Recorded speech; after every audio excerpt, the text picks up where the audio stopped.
যে সময়গুলোতে দোয়া করলে আল্লাহর প্রিয় হাবিব সাল্লাল্লাহু আলাইহি ওয়াসাল্লাম বলেছেন অবশ্যই অবশ্যই দোয়া কবুল হবে। সুবহানাল্লাহ।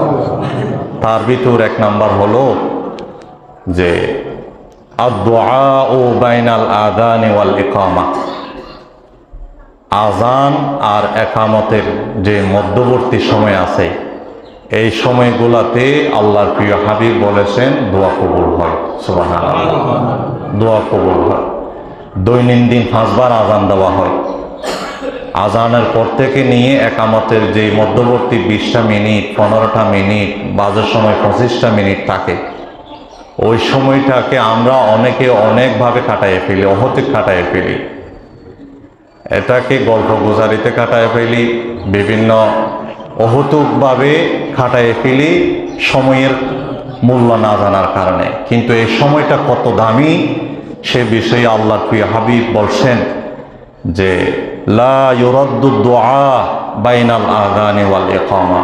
আল্লাহর প্রিয় হাবিব বলছেন উম্মত শোনো, আযানের পর থেকে নিয়ে একামত পর্যন্ত যে মধ্যবর্তী সময় আছে ওই সময়ে যদি আমার উম্মতেরা দোয়া করে সেই দোয়াকে আকাশের মালিক ফেরত দিবে না। সুবহানাল্লাহ। এই জন্য আজকে আমার খুতবার প্রথম নসিহা থাকবে এটাই যে বাকি যতটা দিন আমরা পাবো রমজানের, রমজান তো এমনি রহমতপূর্ণ, এমনি বরকতপূর্ণ দোয়া কবুলের সময়, সেখানে যদি বাকি যতটা দিন আছে ওই দিনগুলাতে রাত দিন 5 বার আযান দেওয়া হয়, আযানের পর থেকে একামতের এই মধ্যবর্তী সময়টা যদি আমরা আমাদের বিভিন্ন পেরেশান, বিভিন্ন মুসিবত, বিভিন্ন চাহিদা, বিভিন্ন অভিযোগ যা আমাদের অন্তরে আছে সেই অভিযোগগুলো যদি আকাশের মালিকের কাছে পেশ করি, আল্লাহর প্রিয় হাবিব বলেছেন অভিযোগ অবশ্যই অবশ্যই অবশ্যই কবুল হবে। সুবহানাল্লাহ। এই জন্য আমরা আজ থেকে সময়টার মূল্য বুঝলাম। কোনোদিন আযানের পর থেকে নিয়ে একামতের এই মধ্যবর্তী সময়টা বেফিকির হয়ে থাকবো না। প্রত্যেকের জন্য দোয়া করব। নিজের চাহিদা যত অভাব অনটন আছে, মুসিবত আছে, ওই সময়ে আল্লাহর কাছে দরখাস্ত জানাবো। প্রিয় নবী বলেছেন দোয়া কবুল হবে। আমার উম্মতেরা যেন এই সময়টাকে নষ্ট না করে। আল্লাহ আমাকে আমলটা করার সর্বপ্রথম তৌফিক দান করো না আমি। এটা হলো দোয়া কবুলের 1 নম্বর সময়। 2 নম্বর সময় আদ-দুবুরু কুল্লু সালাতিন মাকতুবা। দোয়া কবুলের 2 নম্বর সময় হলো প্রত্যেক ফরজ ইবাদতের পরে, প্রত্যেক ফরজ নামাজের পরে দোয়া কবুল হয়। সুবহানাল্লাহ। বান্দা যখন ফরজ নামাজ পড়ে আল্লাহর কুদরতি পায়ে সাজদা দেয়, আল্লাহর কুদরতি পায়ে মাথা ফেলে দেয়, নামাজটা যখন সম্পূর্ণ হয়ে যায়, বান্দা এরপরে যে বিষয়ে দোয়া করবে প্রিয় নবী বলেছেন দোয়া অবশ্যই কবুল করে নেবে। কারণ মানুষের সবচাইতে দামি জিনিস কপাল।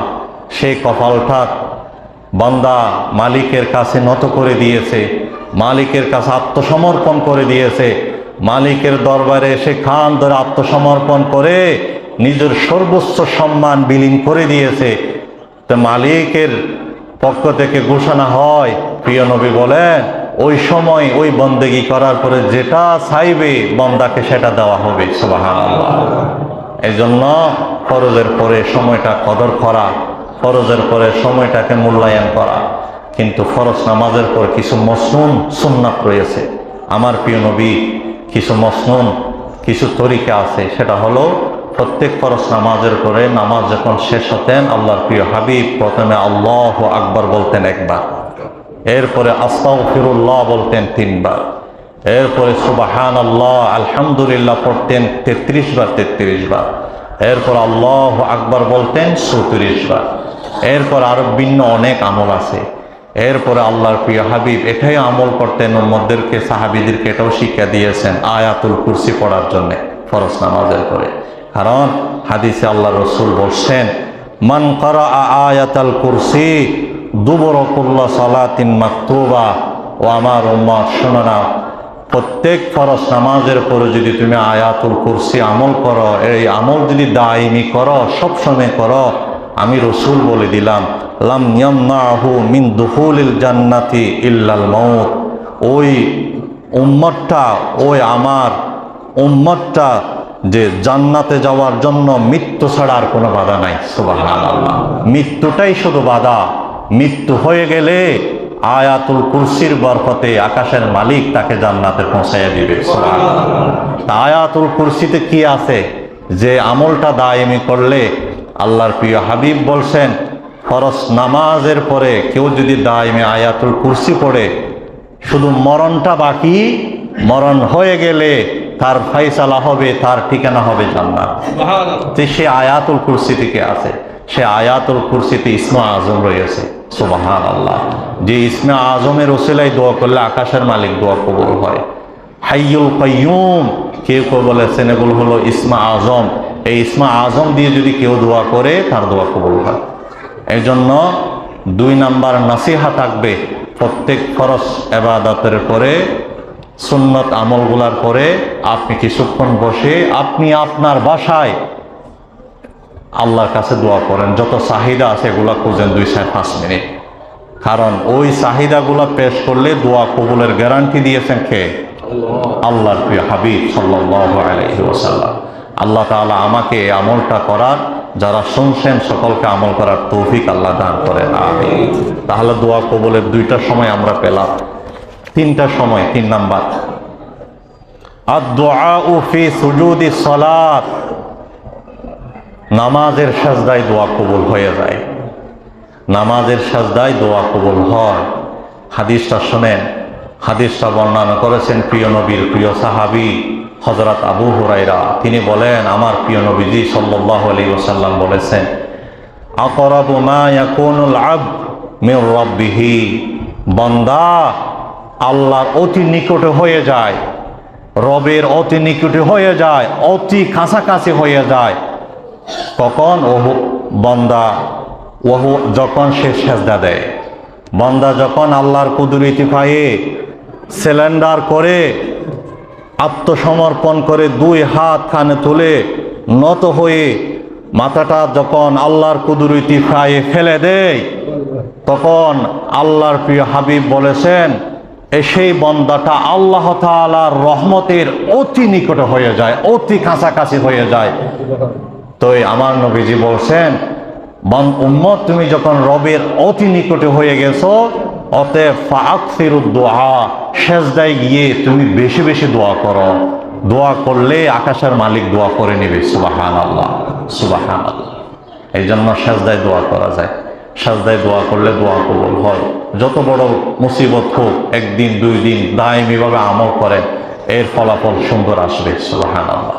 তবে এখানে মাসালা হলো ফরজ, ওয়াজিব, সুন্নত মুআক্কাদা যে সমস্ত নামাজ আছে, ওই সমস্ত নামাজের সেজদাই না। ফরজ, ওয়াজিব, সুন্নত মুআক্কাদা যে নামাজগুলো আমরা পড়ি, ওই নামাজের যে সেজদাগুলো আছে সেই সেজদাতে দোয়া করবে না। ফুকাহা একরাম বলেছেন দোয়া করবে নফল সালাতে। নফল যতগুলা নামাজ রয়েছে, মনে করেন তাহাজ্জুদের নামাজ পড়ছেন, তাহাজ্জুদের নামাজ 2 রাকাত 2 রাকাত করে সনিয়ত পড়েন, 12 রাকাত পড়েন, সময় না থাকলে 2 রাকাত হলেও পড়েন। সেই সেজদাতে গিয়ে আপনি মসনুন যেই দোয়া রয়েছে, আপনি আপনার বাসায় বা কোরআন হাদিসের ভাষা জানা থাকলে সেই ভাষায় আপনি সেজদা গিয়ে আপনার সর্বোচ্চ দামি জিনিস কপালটা আল্লাহর কুদরতি পায়ে ফেলে আপনি দোয়া করেন। আকাশের মালিক প্রিয় নবী, আমার আকাশের মালিকের পক্ষ থেকে প্রিয় নবী আমাদেরকে ঘোষণা দিয়েছেন ওই সময় দোয়া কবুল হবে। সুবহানাল্লাহ। আল্লাহ আপনি আমাদেরকে সেজদায় গিয়ে নফল সালাতে আপনার কাছে আমাদের যত অভিযোগ আছে সেই অভিযোগগুলো পেশ করার মতো ঈমানি শক্তি আমাদেরকে দান করুন, আমিন। এটা হলো 3 নাম্বার। দোয়া কবুলের আরেকটা সময় আছে, সেটা হলো আদ-দুআউ ফি জাওফিল লাইল, রাতের মাঝখানের দোয়া কবুল হয়। রাতের মাঝখানের দোয়া কবুল হয়। রাতের মাঝখানের দোয়া মানি তাহাজ্জুদের সময়। তাহাজ্জুদের সময় দোয়া কবুল হয়। তাহাজ্জুদ দোয়া কবুলের শ্রেষ্ঠ মুহূর্ত। মানুষের দুঃখ বেদনা অভিযোগ দরখাস্ত মালিকের কাছে পেশ করার সর্ব উত্তম সময় হলো তাহাজ্জুদের সময়, রাতের মধ্যবর্তী সময়। এখন তো আমাদের সুবর্ণ সুযোগ রয়েছে। আমি আপনি মুসলমান হিসাবে সেহরি খাওয়ার জন্য উঠি, যদি 10-15টা মিনিট আগে উঠি, 20টা মিনিট আগে উঠি, তাহলে 2 রাকাত নামাজ হয়ে কমাস কম 2 রাকাত নামাজ পড়ে হলো মালিকের কাছে গিয়ে সেজদায় গিয়ে যদি দোয়া করি, শেষ রাতের তাহাজ্জুদের নামাজও হলো, সেজদার ভিতর দোয়াও হলো, আর রবের পক্ষ থেকে নবী ঘোষণা দিয়েছেন দোয়া অবশ্যই কবুল হবে। সুবহানাল্লাহ। আর আমরা জানি 5 ওয়াক্ত নামাজের জন্য আমাদেরকে ইমাম সাহেব বা মুয়াজ্জিন সাহেব এলান দিয়ে ডাকে, আর তাহাজ্জুদের জন্যে তাহাজ্জুদে বান্দাকে আকাশের মালিক খুব ডাক দিয়ে থাকেন। আল্লাহ বলে থাকেন, আলা মিন মুস্তাগফিরিন, আলা মিন মুস্তারজিকিন, আলা মিন মুবতালান, কে আসো মুসিবতে আমাকে ডাকো, তোমাকে ডাকার জন্য আমি রব দুনিয়ার আকাশ অবতরণ করেছি। সুবহানাল্লাহ। তা আমাদের তো এখন বিরাট সময় আছে। সেহেরি যেহেতু খাবো, আপনি 20টা মিনিট আগে উঠুন, 10টা মিনিট আগে উঠুন। আপনার যতগুলো চাহিদা আছে সেই চাহিদাগুলো আকাশ আর জমিনের মালিক, আমার আপনার হায়াতের মালিক, ইজ্জতের মালিক, সম্মানের মালিক, আমার আপনার রিজিক দাতা, যিনি পুরা কায়নাতের মালিক, সেই মালিকের কাছে পেশ করুন। সুবর্ণ সুযোগ মাহে রমজানে রয়েছে। এই সময়টা যেন আমরা মিস না করি, এই সময়টা যেন আমাদের হাত থেকে আমরা হাতছানি না করি। আল্লাহ তাআলা আমাকে আমল করার, সকলকে আমল করার তৌফিক আল্লাহ দান করুন, আমিন। তা হলো 4 নাম্বার সময় হলো তাহাজ্জুদের সময় দোয়া করব। এরপরে 5 নাম্বার সময় হলো আদ-দুআউ ইয়াউমুল জুমআ হিনা জুলুসিল ইমাম আলাল মিম্বার ইলা কযাইস সালাহ। জুমার দিন খতিব সাহেব বা ইমাম সাহেব যখন মিম্বারে খুতবা দেওয়ার জন্য ওঠে, নামাজ শেষ হওয়া পর্যন্ত যে সময়টা থাকে, আল্লাহর প্রিয় হাবিব বলছেন ওই সময়ে দোয়া কবুল হয়ে যায়, ওই সময়ে দোয়া কবুল হয়। খতিব বা ইমাম যখন মিম্বারে ওঠে, ওঠার পর থেকে নামাজ সমাপ্ত হওয়া পর্যন্ত মধ্যবর্তী যে সময় আছে 20 মিনিট বা 15 মিনিট, ওই সময়টা আপনি অন্তরের অন্তর দিয়ে আল্লাহর সাথে কানেক্টেড করে দেন। মনের অভিযোগগুলা, মনের দুঃখগুলা দিল দিয়ে আল্লাহকে পেশ করেন, আল্লাহর সামনে আরজি রাখেন। আল্লাহর প্রিয় হাবিব বলেছেন ওই সময়ে দোয়া কবুল হয়ে যায়। সুবহানাল্লাহ। এই সময়টাকে মূল্যায়ন করার আল্লাহ আমাদেরকে তৌফিক দান করুন, আমিন। আরেকটা সময় আছে, সেই সময়টা হলো আদ-দুআউ আখিরি নাহারিল জুমআ। জুমার দিন, জুমার শেষ দিনে, জুমার শেষ পর্যায়ে দোয়া কবুল হয়। হাদিস আল্লাহর হাবিব সাল্লাল্লাহু আলাইহি ওয়াসাল্লাম বলেছেন, ইন্নাল জুমআতি লাসাআতান লা ইউয়াফিকুহা আবদুন মুসলিমুন ইয়াসআলুল্লাহ ফিহা খায়রান ইল্লা আ'তাহু ইয়্যা। আল্লাহর প্রিয় হাবিব নবুয়তের জবানে ইরশাদ করেছেন, জুমার দিন এমন একখানা সময় আছে যে সময়ে দোয়া করলে মুমিন মুসলমান যদি ঈমান নিয়ে, খুলুসিয়ত নিয়ে হালাল রুজি রোজগার করে, সে যদি জুমার দিনে এমন এক সময় আছে, সেই সময়ে যদি তার দোয়াটা পড়ে যায়, অবশ্যই অবশ্যই অবশ্যই তার দোয়া কবুল করে নেবে। সুবহানাল্লাহ। সেই দোয়াটার বিষয় মুহাদ্দিসিনে একরাম বলেছেন, সেই সময়টা হলো জুমার দিন আসরের নামাজের পর থেকে নিয়ে মাগরিবের আগ পর্যন্ত। আসরের পর থেকে নিয়ে মাগরিবের আগ পর্যন্ত এই সময়। এই জন্য আমরা দেখি বিভিন্ন বড় বড় মাদ্রাসায় ছাত্রদেরকে আসরের পর থেকে নিয়ে মাগরিব পর্যন্ত দোয়ার মধ্যে তারা বসায়া দেয় যে এই সময়ে দোয়া করো, দোয়া কবুল হয়।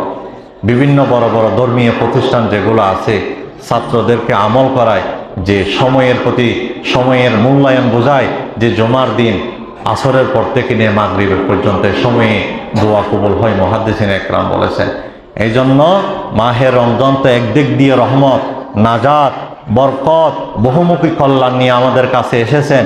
আর বাকি যতটা রমজান পাবো, যেমন আজ রমজান থেকে নিয়ে, আজ জুমা থেকে নিয়ে রমজানের যতটা আমরা জুমা পাবো, জুমার দিন যে আসরের পর থেকে নিয়ে মাগরিবের সময়টা যেন আমরা আমাদের অভিযোগগুলা রবের কাছে পেশ করতে পারি, সময়টা যেন আল্লাহ আমাদেরকে কবুল করে নেয়, পড়ি আমিন। তাহলে জুমার দিন আসরের পরে মাগরিবের আগ পর্যন্ত দোয়া কবুল হওয়ার নিশ্চিত আল্লাহর হাবিব দিয়েছে। এরপরে দোয়া কবুলের আরেকটা সময় আল্লাহর হাবিব সাল্লাল্লাহু আলাইহি ওয়াসাল্লাম বলেন, আদ-দুআউ ক্বাবলা হিনাল ইফতার। ইফতারের পূর্ব মুহূর্তে দোয়া কবুল হয়। আমার নবীজি বলছেন, উম্মত শোনো, ইফতারের পূর্ব মুহূর্তে দোয়া কবুল হয়, অতএব সেই সময়টাকে কাজে লাগাও। বন্দা সারাটা দিন না খেয়ে রবের জন্য বসে আছে, বন্দা সারাটা দিন পিপাসিত হয়ে রবের জন্য ক্ষুধার্ত পিপাসিত হয়ে আছে, বন্দার মুখ শুকিয়ে গেছে, চামড়া ফোঁটা হয়ে গেছে, বন্দা দুর্বল হয়ে গেছে। ওই মুহূর্তে বন্দা যখন ইফতারিকে সামনে নিয়ে আকাশের মালিকের কাছে অভিযোগ পেশ করবে, নবুয়তের জবানে নূরানী নবী বলেছেন তার অবশ্যই দোয়া অবশ্যই কবুল হয়ে যাবে। সুবহানাল্লাহ। এই জন্য ইফতারি নিয়ে আবিজাবি গল্প গুজারি না করে আপনি আপনার অভিযোগগুলো পেশ করেন। এমন কোনো মানুষ আছে যার কাছে দুঃখ নাই? এমন কোনো মানুষ আছে যার কাছে পেরেশান নাই? এমন কোনো মানুষ আছে যার কাছে অভাব অনটন নাই? অবশ্যই সবার কাছে আছে। অনেক দুঃখ একজন আরেকজনকে বলতে পারে না, সেই দুঃখগুলা মাহে রমজানে ইফতারের পূর্ব মুহূর্তে আপনি আপনার মালিককে বলুন। অবশ্যই প্রিয় নবী বলেছেন, আস-সাইমু হাত্তা ইফতির, রোজাদার ব্যক্তি ইফতারের পূর্ব মুহূর্তে দোয়া করলে দোয়া কবুল আকাশের মালিক করে নেবেন। সুবহানাল্লাহ। এই জন্য আল্লাহ আমাকে এবং যারা আলোচনা শুনছেন, যারা শুনতেছেন, সকলকে যেন ইফতারের পূর্ব মুহূর্তটা যেন দোয়ার মাধ্যমে কাটাতে পারি, আল্লাহ আমাদেরকে তৌফিক দান করুন, আমিন। এরপর হলো আদ-দুআউ লাইলাতুল কদর, কদরের রাত্রে দোয়া কবুল হয়। কদরের রাত্রে দোয়া কবুল হয়। কদরের রাত কখন? কদরের রাত প্রিয় নবী বলেছেন রমজানের শেষ দশকে। শেষ দশকে কষ্ট হবে, এই জন্য আবার প্রিয় নবী বলেছেন শেষ দশকের বেজুর রাতে, বেজুর রাতগুলাতে কদরের রাত তালাশ করো, ওই কদরের রাত্রে দোয়া করলে দোয়া কবুল হবে। আম্মা জান আয়েশা সিদ্দিকা রাদিয়াল্লাহু তাআলা আনহা, যিনি আমার নবীর একদম কাছের মানুষ ছিলেন, যিনি আমার নবীকে একদম কাছে থেকে দেখেছেন, যিনি আমার নবীর জানের জান ছিলেন, নবীর জন্য সব কিছু কোরবানি দিতে প্রস্তুত ছিলেন, ওই আমাদের নবীর স্ত্রী, আমাদের মা, তিনি আমার নবীকে জিজ্ঞাসা করলেন, ও নবী, ইয়া রাসূলুল্লাহ সাল্লাল্লাহু আলাইহি ওয়াসাল্লাম, আমি যদি জানতে পারি আজ কদরের রাত, তাহলে আমি কোন দোয়াটা আমি পড়ব? তখন আমার প্রিয় নবী বলেছেন, আয়েশা, তুমি যদি জানতে পারো আজ কদরের রাত, তাহলে এই দোয়াটা পড়ো, আল্লাহুম্মা ইন্নাকা আফুউন কারীম তুহিব্বুল আফওয়া ফাআফু আন্নী। ও আল্লাহ, আপনি তো ক্ষমাশীল, ক্ষমা করাকে ভালোবাসেন, অতএব আপনি আমাকে ক্ষমা করো। অতএব আমাদের সামনে কদরের রাত আসতেছে। 20 রমজানের পর থেকে কদরের রাতের জন্য আল্লাহর কতগুলো গোলাম পুরা পৃথিবীতে মসজিদে এতাকাত করবে। তারা আল্লাহর জন্য পুরা সমাজের হক পালন করবে, তারাও কল্যাণবাগী হবে, সমাজকেও কল্যাণের ভিতর আনবে। তাদের দোয়ায় সমাজের মানুষও থাকবে। তো ওই কদরের রাত যেন আমাদের মিস না হয়, এখন থেকে আমরা সেইভাবে প্রস্তুতি নেব। আল্লাহ তৌফিক দান করুন, আমিন। এরপর 9 নাম্বার দোয়া কবুলের আরেকটা সময় হলো আদ-দুআউ হিনা সায়েম, রোজাদার ব্যক্তির দোয়া কবুল হয়। সারাটা দিন বান্দা যখন আল্লাহর জন্য না খেয়ে থাকে, পান না করে থাকে, মুখ শুকিয়ে যায়, চামড়া শুকিয়ে যায়, বান্দার জন্য মুখটা মরা হয়ে যায়, তখন ওই অবস্থায় হাঁটতে চলতে ফেরতে সে যদি অন্তরে দোয়া করে, আল্লাহর প্রিয় নবীজি বলেছেন তার দোয়া কবুল হবে। সুবহানাল্লাহ। রোজা রাখা অবস্থায় দোয়া কবুল হয়। হাদিস শরীফে এসেছে, হাদিসটা বর্ণনা করেছেন আনাস ইবনে মালিক রাদিয়াল্লাহু আনহু, তিনি বলেন আল্লাহর প্রিয় নবীজি সাল্লাল্লাহু আলাইহি ওয়াসাল্লাম বলেছেন, সালাতু দাওয়াতিন লা তুরাদ্দু, 3 শ্রেণীর মানুষের দোয়া কবুল হয়, এতে কোনো সন্দেহ নাই, এতে কোনো ভেদাভেদ নাই। 3 শ্রেণীর মানুষ যে কোনো বিষয়ে দোয়া করলে সাথে সাথে আকাশের মালিক দোয়া কবুল করে নেয়। তার ভিতরে এক হলো দাওয়াতুল ওয়ালিদি লিওয়ালাদিহি, মা বাবার দোয়া সন্তানদের জন্য। মা বাপ যখন সন্তানদের জন্য দোয়া করে, তখন আল্লাহর প্রিয় নবীজি বলেছেন সন্তানদের হককে মা বাবার দোয়া কবুল হয়ে যায়। মা যদি পক্ষে করে পক্ষে কবুল হবে, বিপক্ষ করলে বিপক্ষ কবুল হয়ে যাবে। আপনারা জানেন জুরাইস নামক এক ব্যক্তি আবেদ ছিলেন, দিনদার ছিলেন, সেজদাতে সময় কাটাতেন, ইবাদতে সময় কাটাতেন। মা বাবা ভালোর জন্য করলে যেমন দোয়া কবুল হয়, বদ দোয়া করলে সাথে সাথে সেটা দোয়া কবুল হয়ে যাবে। জুরাইজের বিরুদ্ধে তার মা বদদুয়া করেছিল, সেই জুরাইজের বিরুদ্ধে আল্লাহ তাআলা দোয়া কবুল করে নিয়েছে। পতিতালয়ের মেয়ের সাথে অপমানে ঘটনা ঘটাইয়ে তাকে হাজার হাজার মানুষের সামনে অপমান আল্লাহ করাইয়েছেন মার দোয়া কবুল করে। আবার তাকে সে যে ইবাদত করেছে, ইবাদতের মাধ্যমে তাকে আল্লাহ আবার বাঁচাইয়ে নিয়েছেন।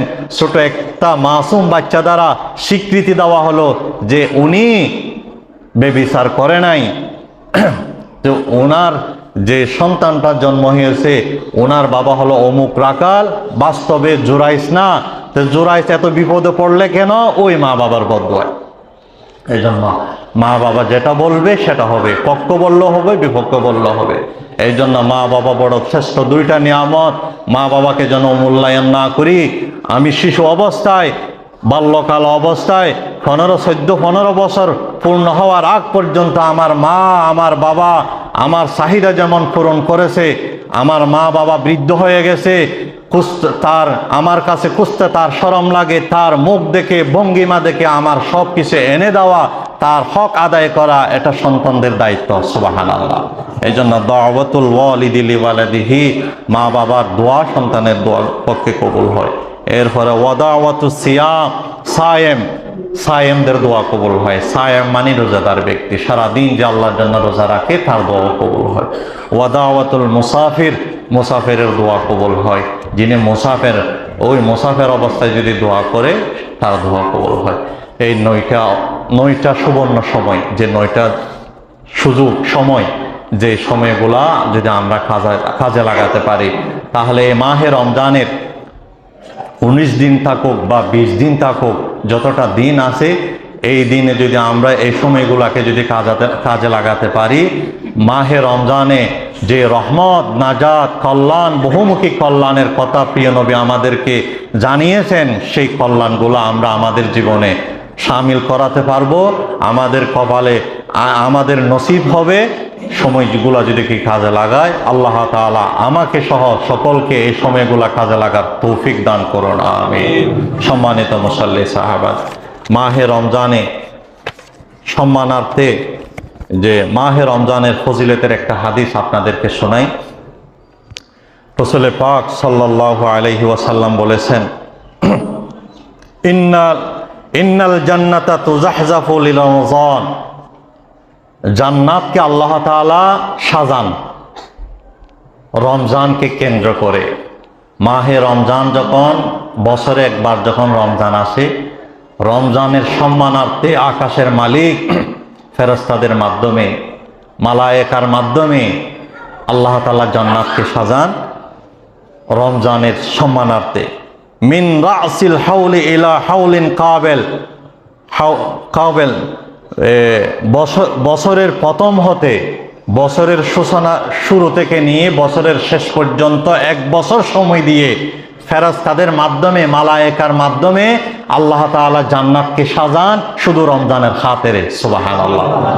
এরপরে ফাইদা কানা আউয়ালু ইয়াউমিন মিন রমাদান, রমজানের দিন যখন শুরু হয়ে যায়, রমজানের প্রথম দিন যখন শুরু হয়ে যায়, তখন হাব্বাত রিহুন তাহতাল আরশি মিন ওয়ারাকিল জান্নাতি আলাল হুরিল আইন, জান্নাতের গাছের আরশের নিচে জান্নাতের গাছের পাতাগুলা নড়তে থাকে, বাতাসে নড়তে থাকে।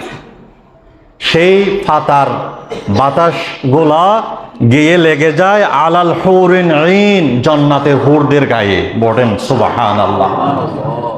জান্নাতের যে হুর রমণী, জান্নাতি মানুষদের জন্য আল্লাহ তৈয়ার করে রেখেছেন, সেই বাতাসগুলা গিয়ে তাদের গায়ে লেগে যায়। তখন তাদের ভালো লাগে, তখন তারা বলে, জান্নাতের হুরগুলা বলে, ইয়া রব্বি ইজআল লানা মিন ইবাদাকা আজওয়াজান, ও আল্লাহ, এই মাহে রমজানে যারা আপনার গোলামি, ইবাদত, বান্দাগি, আপনার প্রিয় বান্দা হবে, তাদেরকে আমাদের স্বামী হিসাবে আপনি কবুল করুন। সুবহানাল্লাহ। তাদেরকে আপনার প্রিয় বান্দা গুলাকে আমাদের স্বামী হিসাবে আপনি নির্ধারণ করুন, নির্বাচন করুন।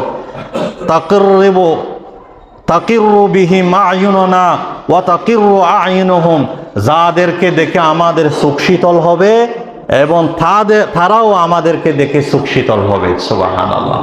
এই হলো আল্লাহ তাআলা রমজানের সম্মানার্থে এই প্রস্তুতি নিয়ে থাকে। এক মাসের প্রস্তুতি বছরের শুরু থেকে নিয়ে শেষ পর্যন্ত রমজানের খাতিরে পুরা বছর জান্নাতকে আল্লাহ সাজাতে থাকে এবং জান্নাতের গাছগুলা লড়তে থাকে, সেই বাতাসগুলা গিয়ে জান্নাতের হুরদের গায়ে লাগে এবং জান্নাতের হুররা আল্লাহর কাছে অভিযোগ করে, যারা ইবাদত বندگিরা আপনার প্রিয় বান্দা হবে তাদেরকে আমাদের স্বামী হিসাবে আপনি নির্বাচন করুন। সুবহানাল্লাহ। এই জন্য মাহে রমজানকে সম্মান দিতে হবে। মাহে রমজানে ইবাদত বندگি দিয়ে যত ধরনের নেক আমল আছে মাহে রমজানকে কদর করতে হবে। হাদিসে রাসূল পাক সাল্লাল্লাহু আলাইহি ওয়াসাল্লাম বলেছেন, মাল্লাম ইয়াদা কাওলা জুর, যারা রমজানে মিথ্যা কথা ছাড়লো না, ওয়াল আমালা বিহি, গীবত, পরনিন্দা, সমালোচনা এবং আবি যত গুনাহ আছে এগুলা ছাড়লো না, তা আল্লাহ রাসূল বলছেন, ফালাইসা লিল্লাহি হাজাতুন ফি আন ইয়াদা তাআমাহু ওয়া শারাবাহু, তার না খেয়ে থাকার, তার পানি পান না করে থাকার কোনো প্রয়োজন নেই। সে যদি রোজা রাখে মিথ্যা কথা বলে, সে যদি রোজা রাখে গীবত, পরনিন্দা, সমালোচনার সাথে জড়িত থাকে, সে যদি রোজা রাখে দুই নাম্বারই করে, তার রোজা রাখার কোনো প্রয়োজন নাই।